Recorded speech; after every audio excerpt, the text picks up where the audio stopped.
Right now, at this exact moment, somewhere in Tokyo, a cat is staring at a wall.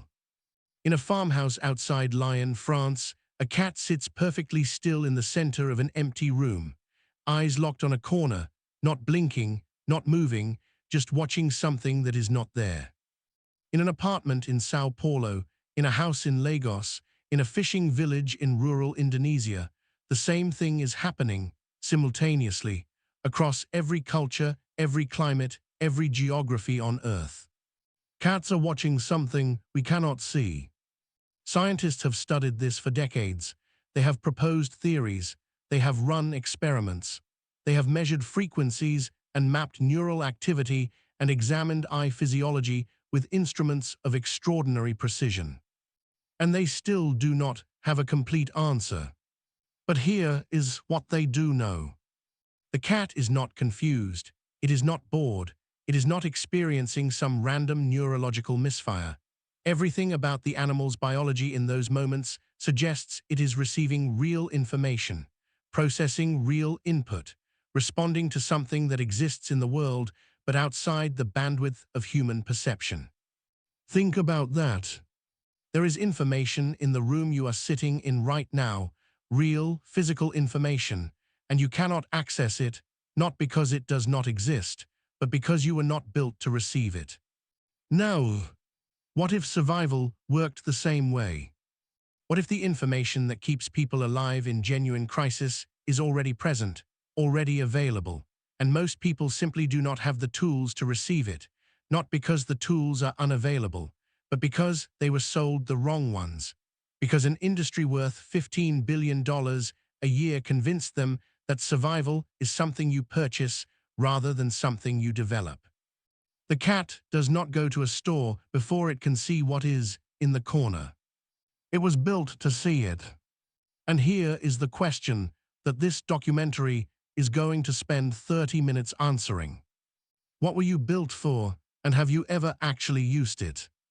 Before we get to the 7 tools, before we dismantle the mythology that the survival industry has constructed over 50 years of profitable misdirection, before we go into the actual data from actual disasters and the actual accounts of actual survivors, we need to understand something about ourselves that the gear industry very much does not want us to understand. We are beneath the comfort and the convenience and the purchased safety of modern civilization, the most adaptable survival organism that has ever existed on this planet. Not because of what we can buy, because of what we are. The cat knows what is in the room, not because it went shopping, because it paid attention to what it was built to do for millions of years without interruption. We stopped paying attention. This documentary is about what happens when you start again. It started honestly enough. In the years following the Second World War, a generation of people who had experienced genuine civilizational fragility firsthand began asking a reasonable question. What do we do if it happens again? What do we do if the systems fail? What do we do if the infrastructure that delivers food and water and warmth and safety to our doors simply stops? These were serious people asking serious questions. Veterans who had seen supply lines collapse. Civilians who had lived through occupation and rationing and the sudden disappearance of everything they had taken for granted. Engineers who understood how the systems worked and therefore understood how completely they could fail. Their answer was preparedness, skills, knowledge, the cultivation of capability independent of the infrastructure that normally provided it. This was correct. It remains correct. The problem came later, when the preparedness movement collided with capitalism and capitalism won. You cannot put skills in a box. You cannot sell knowledge by the pound. You cannot charge a premium for the kind of calm decision-making under pressure that separates the people who survive disasters from the people who do not. You cannot create a recurring revenue stream from competence. But you can sell a knife. You can sell a fire starter. You can sell a 47-piece emergency kit in a bright orange pouch with a picture of a serious-looking person in tactical clothing on the front. You can create a product category. You can build a retail empire. You can generate $15 billion a year in revenue from people who want to feel prepared without having to do the difficult, uncomfortable, time-consuming work of actually becoming prepared. And this is what happened. The survival industry was born, and with it, one of the most dangerous ideas in the history of preparedness. The idea that survival is something you buy. Let us look at what the data actually says.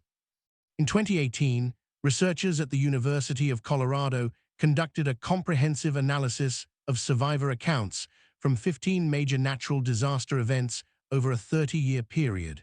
They were looking for common variables, the factors that distinguished people who survived from people who did not in otherwise similar circumstances. What they found was striking in its consistency.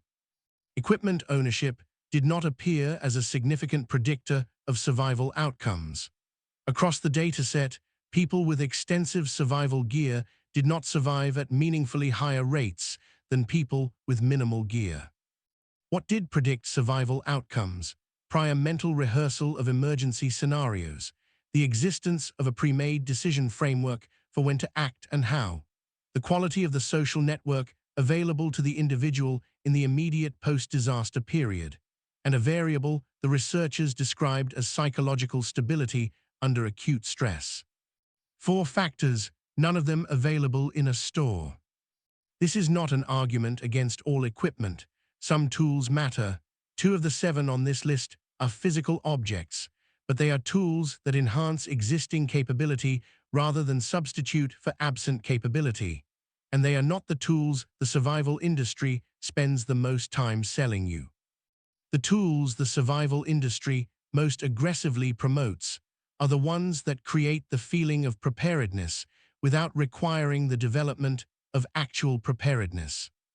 That feeling, that comfortable purchase certainty, is what kills people. Not the disasters. The false confidence. Now let us talk about what actually saves lives, starting with the tool that the data says matters more than any piece of equipment ever manufactured. Tool 1, the decision architecture. Not a product, not a purchase. A framework built from thought and honest self-assessment and time, built before crisis arrives, because crisis destroys the cognitive capacity required to build it in the moment. Here is the neuroscience, and it matters, so stay with it. The human brain under acute stress undergoes a measurable and documented shift in its operational architecture. The prefrontal cortex, the region responsible for complex reasoning and planning and the weighing of consequences, is flooded with cortisol and adrenaline. Its function is impaired. The brain shifts processing to the amygdala, the older, faster, simpler part of the neural system, the part that handles immediate threat response. This is not a weakness. In the context of the threats human beings evolved to face, it is brilliantly effective. Immediate physical threat, rapid response, survive the next 30 seconds.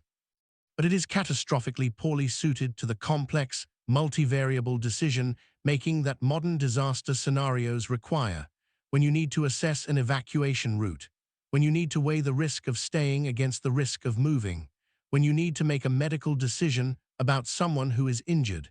The amygdala is not your friend, and the prefrontal cortex is offline. Unless the decision has already been made. Predecision, the practice of answering the critical questions before they become urgent. At what precise point do I leave? What is my primary destination? What is my secondary destination if the primary is unavailable? What is my communication protocol? At what point do I stop trying to communicate and simply move? These decisions, made in advance, do not require prefrontal processing in the moment of crisis. They are retrieved rather than constructed. They are automatic rather than deliberated. They are available when the deliberating part of your brain is no longer operational. This is why military units rehearse scenarios until the responses are automatic, not because rehearsal is enjoyable, because the brain under fire cannot think, it can only retrieve. Your decision architecture is your retrieval system. Build it now, Write it down, review it, make sure every person in your household knows it. This single act costs nothing and may be the most significant preparedness step available to you. Tool 2. Water procurement knowledge. Not a water filter. Knowledge. The distinction is not semantic. It is the difference between a capability that exists only when a specific piece of equipment is present and a capability that exists in your mind and hands regardless of what equipment is available. A water filter can be lost. It can break. It can be left behind in a rapid evacuation. It can fail in ways that are not immediately obvious, filtering inadequately while appearing to function, which is arguably worse than no filter at all because it creates false confidence in the safety of the water being consumed. Water procurement knowledge cannot be lost, cannot break, cannot be left behind, cannot fail silently.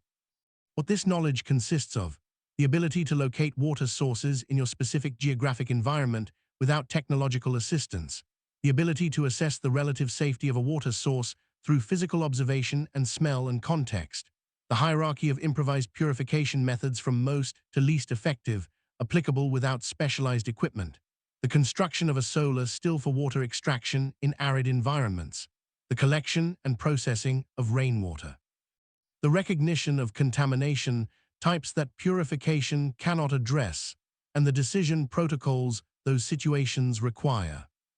This knowledge is not esoteric. It is not the exclusive property of special operations personnel or wilderness survival experts. It is learnable by any adult who chooses to learn it. It is available in libraries, in free online resources, in weekend wilderness courses that cost less than most multi-tools. The reason it receives less promotional attention than a $100 water filter is straightforward. It cannot be sold, and an industry that cannot sell it has no incentive to promote it. Learn it anyway. Tool 3. Fire competence built on practice. Not a fire starter. Competence. The ferro rod is a useful tool. The waterproof matches are useful. The lighter is useful, but they are the final step in a chain of capability, not the chain itself. Fire competence means the ability to produce, sustain, and manage fire in adverse conditions using materials available in your environment. This requires knowledge of appropriate tinder materials for your specific geography, knowledge of fire structure that performs in wind and wet conditions, and practice, repeated, realistic, in conditions practice. The person who has lit a fire once in ideal conditions on a camping trip has almost no relevant fire competence. The person who has lit fires dozens of times in rain and wind using natural materials in their local environment has genuine competence. The equipment they carry is a useful addition to that competence. Without the competence, the equipment is a false promise. There is something else about fire that the gear-focused survival conversation consistently misses. Fire in a survival scenario is not primarily about temperature regulation, although that matters enormously. It is about psychology. Documented survival psychology research identifies the presence of a fire as one of the most powerful contributors to psychological stability under crisis conditions. The fire provides light against darkness, warmth against cold, a focal point for group activity, a sense of agency and capability at the moment when the environment is most aggressively asserting that you have neither. The person who can make fire without equipment does not just have warmth, they have confidence, demonstrated, earned, experiential confidence in their own capability. That confidence is itself a survival asset of the highest order. Practice making fire the hard way, regularly, before you need to. Tool 4. This is the one most people miss. The one the researchers keep finding in the data, and the one the survival industry most comprehensively ignores because it cannot be packaged.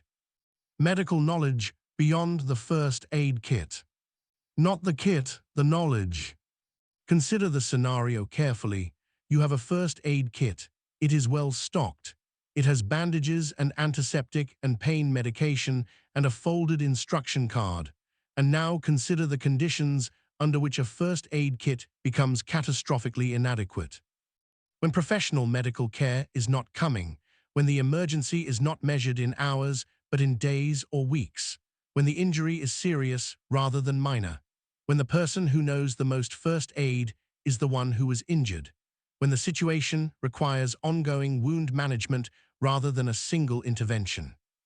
In any of these conditions, the first aid kit, without the knowledge to deploy it effectively, is a collection of materials with no operational value. What the knowledge consists of: the recognition and management of the medical emergencies most statistically likely in your anticipated scenarios, wound management over multiple days without sterile conditions, recognition of infection progression and the improvised interventions that slow systemic spread before evacuation becomes possible, management of fractures and dislocations in field conditions, recognition and management of shock, the critical distinction between medical situations that can be managed in the field and those that require immediate evacuation regardless of all other considerations. This is not emergency room medicine. It does not require years of training.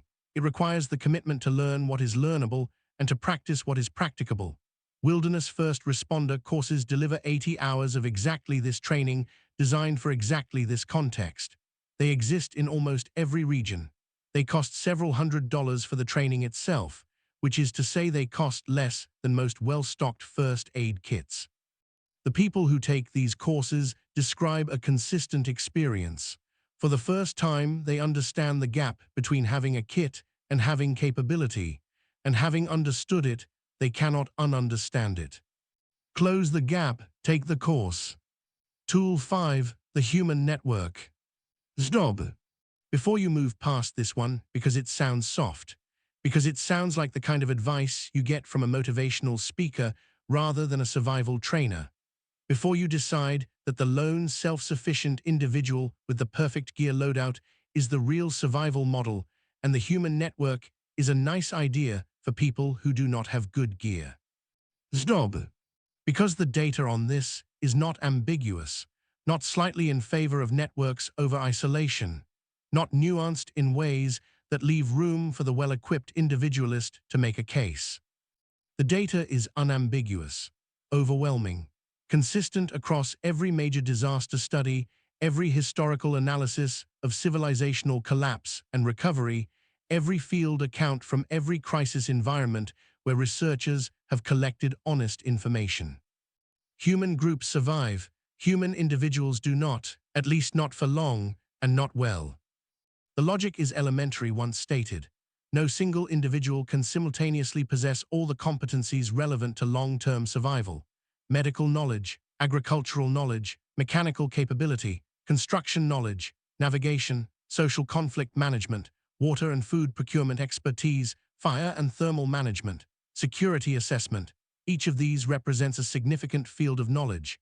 No individual human brain can contain all of them at expert level. A group can. A group of 10 people who each have depth in 2 or 3 of these areas represents a combined capability that no individual with any amount of equipment can replicate. This is not a philosophical point. It is arithmetic. The historical record confirms it at every scale. The Siege of Leningrad, the post-earthquake community organization in Christchurch, New Zealand, the neighborhood networks that determined survival outcomes in post-Katrina New Orleans, the documented patterns of recovery versus non-recovery in post-Hurricane Caribbean communities. In every case, the unit of survival was not the individual, it was the network. Your network does not need to be a formal prepper community. It does not require shared ideology or matching tactical clothing. It requires geographic proximity and complementary skills and some degree of established trust and communication before the crisis arrives. Know your neighbors. Actually know them. Know which of them has medical training and which has mechanical skills and which has a food garden and which has a generator and which has the kind of psychological stability that makes them a resource rather than an additional burden when things become genuinely difficult. This is the work, the unglamorous, non-purchasable, deeply human work of building a network before you need it. It will serve you in ways that no piece of equipment ever manufactured can match. Tool 6. Situational awareness as practice discipline. Not a skill, a discipline. The distinction is important. A skill is something you have. A discipline is something you do, regularly, consistently, as a practice that shapes how you move through the world every day rather than something you activate in emergencies. Situational awareness in its genuine form is not tactical paranoia. It is not the constant scanning for threats that the self-defense marketing industry has sold as vigilance, and which in practice is anxiety wearing a costume. It is not the aggressive, suspicious engagement with the environment that certain survivalist aesthetics promote. It is accurate perception of what is actually present, in contrast to the assumption-based non-perception that most adults practice in most of their waking hours. Most of us do not actually look at the environments we move through. We see what we expect to see. We process the environment through a filter of prior assumption and familiar pattern and fill in the gaps with what was there last time rather than what is actually there now. This is neurologically efficient. It is also a significant survival liability. In a disaster scenario, the environment has changed. What was familiar is no longer reliable. The building that looked structurally sound yesterday is behaving differently today. The fire is moving in a direction that contradicts the official evacuation route because the wind changed an hour ago and no one updated the guidance. The water level is rising faster than the timeline you were given because the upstream dam status has changed and the information has not propagated to your location. Situational awareness is what tells you these things, not because you have special equipment, because you are actually looking, actually listening, actually perceiving the environment with the accuracy it deserves rather than the assumption it typically receives. There is something else. Documented wilderness survival research reveals a finding that surprises people when they first hear it. The majority of wilderness survival emergencies do not occur in unfamiliar terrain. They occur in terrain the person believed they knew. People do not get catastrophically lost in places they have never been. They get lost in places they thought they understood, because the assumption of familiarity replaced the practice of actual perception. They stopped reading the environment because they believed they already knew what it said. This pattern appears across contexts far beyond wilderness navigation. The building you work in every day whose emergency exits you cannot name. The neighborhood you have lived in for years whose emergency resources you cannot locate. The household you share whose medical supply situation you have not assessed since you moved in. Familiarity is the enemy of situational awareness. The familiar environment is exactly the one you are most likely to stop seeing. And in a crisis, failing to see what is actually present is the most expensive perceptual error you can make. Develop the discipline. When you enter any space, take 10 seconds to actually observe it rather than assuming you already know what is there. When you are in any outdoor environment, practice the habit of periodic full stops where you observe rather than move. When you are in any group situation, practice attending to the actual emotional and physical state of the people present rather than the surface content of what is being said. These habits cost nothing. They require no instruction beyond the decision to begin. They constitute one of the most genuinely powerful survival disciplines available. And they are available right now, in the room you are sitting in the environment you will move through tomorrow, in every ordinary moment that precedes the extraordinary one. Tool 7. Psychological Resilience Architecture. We have arrived at the tool the survival industry most thoroughly ignores, and the actual disaster data most thoroughly validates. Because this tool is the one that determines whether all the others are available when you need them. Here is the mechanism. Psychological collapse in survival situations does not typically present as dramatic breakdown. It does not look like the cinematic version where a person sits down in the mud and refuses to move. It is quieter, more insidious, and more fatal. It presents as cognitive narrowing, the progressive reduction of perceived options under sustained stress.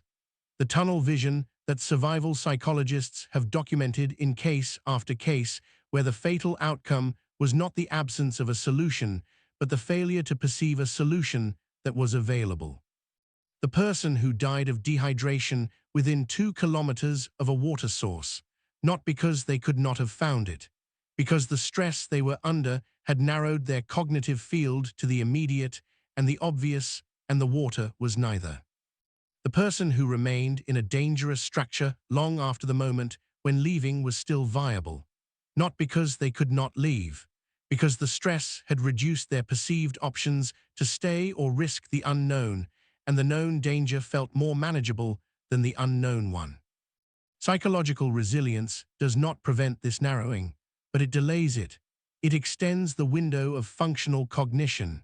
It preserves access to the lateral thinking, the creative problem-solving, the ability to see options outside the most obvious ones for longer under conditions of greater stress. And it is trainable. The foundational practice is voluntary stress inoculation, the deliberate, regular, chosen exposure to discomfort and difficulty in controlled conditions, cold water exposure, extended physical exertion beyond your comfort threshold, periods of voluntary deprivation of normal conveniences, the regular practice of staying with difficulty rather than immediately escaping it. Each repetition builds what neuroscientists describe as stress tolerance, a genuine physiological adaptation at the neural level. The nervous system becomes more capable of remaining in a functional state under elevated cortisol, not because the cortisol is reduced, because the system has learned to operate within it. This is not mental toughness in the motivational poster sense. It is a measurable neurological change that takes place in response to appropriate training stimuli. It is available to any person who provides the stimuli consistently over time. The second component is what psychologists call cognitive reframing capacity, the practiced ability to revise your interpretation of a situation when the initial interpretation is generating paralysis rather than action. The difference in practice between the thought, "This is catastrophic and beyond my ability to manage," and the thought, "This is difficult and the next smallest manageable action is this specific thing." This sounds simple. It is not. It is a skill that requires deliberate development through reflective practice and through extended study of how actual survivors have navigated actual survival situations. Reading the honest accounts, not the dramatized versions, of people who came through severe adversity. Building the mental templates, the cognitive schemas that make reframing available when your brain needs it most. The third component is the purpose anchor. In the extensive literature of documented survival cases, one variable appears with a consistency that researchers have described as remarkable. The survivors, when asked, identify a specific and concrete reason to survive that was present and active in their minds throughout the most difficult periods. Not a general desire to live, not an abstract preference for survival over death, a specific person, a specific responsibility, a specific thing that needed to happen that only they could make happen, the child waiting, the parent who could not be left, the work that was not finished, the promise that had been made. The purpose anchor does not create capability, but it preserves the will to apply the capability that exists. And in the documented cases, the will to apply capability at the moments when everything in the body and mind is arguing for rest and surrender has proven to be the decisive variable with a frequency that no equipment list can match. Build your purpose anchor now, not in crisis. Now, know what you are surviving for, make it specific and real and personal, write it down if that helps you hold it, and know, with the confidence that the data supports, that in the moments when it matters most, that anchor will be the heaviest and most useful tool you carry. We started with a cat staring at a wall. We end there too, because the ending and the beginning are the same thing. Here is what the survival research shows, what the disaster data confirms, what the accounts of actual survivors, real people in real, impossibly difficult circumstances who found their way through, consistently point to. The most critical survival resource is not in a store. It was never in a store. It lives in the architecture of the human mind and body and community, in the capabilities we were built with, and the ones we have allowed to atrophy under the comfortable assumption that the infrastructure would always be there. The cat does not question whether its senses are adequate for the environment. It uses them fully, continuously, without apology and without purchase. The 7 tools on this list are not exotic knowledge. They are not the exclusive property of special forces operators or wilderness survival experts or anyone who has received training that is unavailable to you. They are the recovery of capabilities that are native to the human organism, that our species developed across hundreds of thousands of years of surviving exactly the kinds of conditions that seem so distant from modern life and are historically so very close.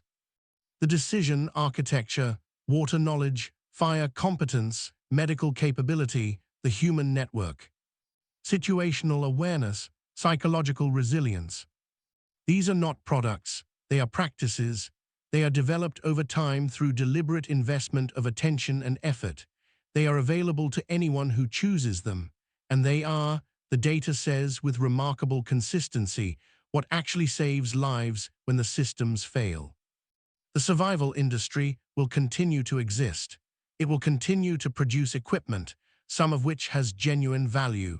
It will continue to sell the feeling of preparedness to people who want the feeling more than the reality. That is their business. Your business is different. Your business is the honest reckoning with what you actually have and what you actually need. The uncomfortable audit of the gap between the preparedness you have purchased and the preparedness you have built. The decision, made today rather than in the crisis when it is too late to act on it, to close that gap. The cat in Tokyo is still watching the wall. It is seeing something real, something in the frequencies we cannot access, something that our tools and our comfort and our purchased certainty have moved us further and further from. But the distance is not permanent, the capability is not gone, it is dormant. And dormant things wake up. The question this documentary leaves you with is not what should I buy? It is what have I stopped using? And what happens when the day comes, which it always comes in one form or another, when using it again is no longer optional. The cat is watching. The cat is always watching. What are you watching for?